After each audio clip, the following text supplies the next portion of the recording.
happen if you decided to double your prices? Okay, so that might sound insane, but let's run with this idea and let me explain why I'm talking to you about this today.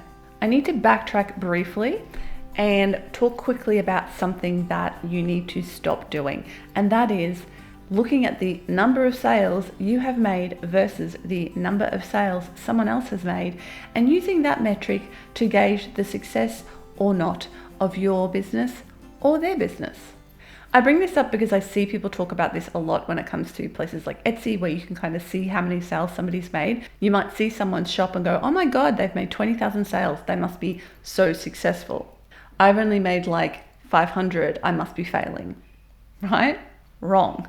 I mean, maybe right, hopefully not right, but let's talk about why that might be an incorrect assumption. The number of sales somebody has made tells you absolutely nothing about how successful and profitable their business is. First of all, let's just put aside all the various meanings of the word success. Frankly, to me, success doesn't just mean profit, but for the purposes of today's video, we're going to class profit as successful. Okay, so let's rephrase that as the number of sales a person has made tells you nothing about how much profit their business has made.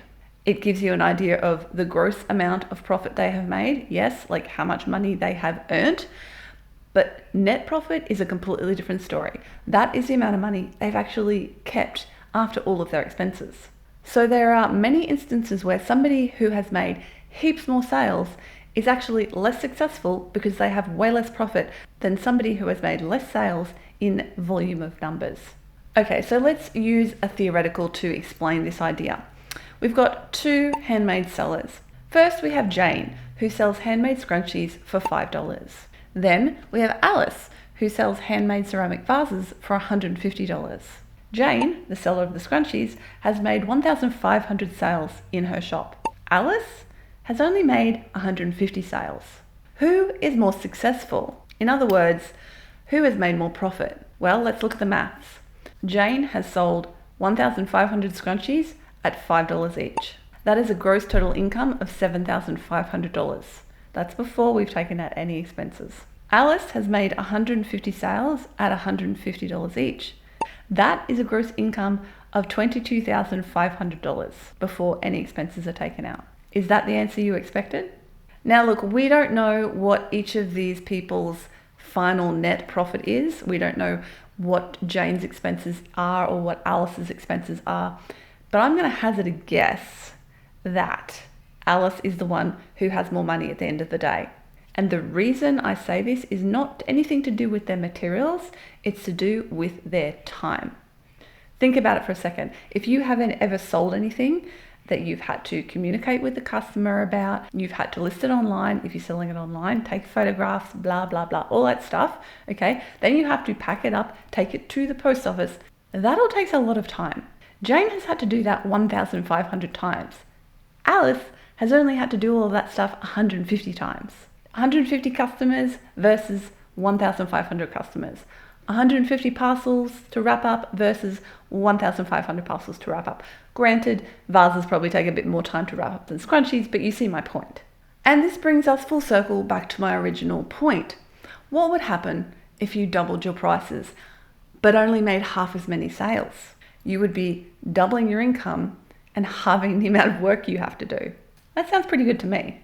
Now, I'm not going out and telling you to double your prices right now, although frankly, if you are a handmade business owner watching this, chances are it wouldn't hurt because most of us severely underprice our items, especially when we start out. I've been selling my handmade jewelry for over 17 years now, and the prices I charged in my first few years were frankly woeful. Honestly, I probably still undercharge, and I'm the person who's been out here for years telling people that they're also probably undercharging. So I understand that it is hard, and especially in today's economic climate, potentially incredibly hard to consider increasing your prices and potentially missing out on sales. But that being said, I do want to encourage you to look at this question. If I increased my prices by even 10% and lost one sale here and there, would I be better off? If I literally did double my prices and lost half of my sales, I would still be making the same amount of money with half as much work. Is that worth experimenting with?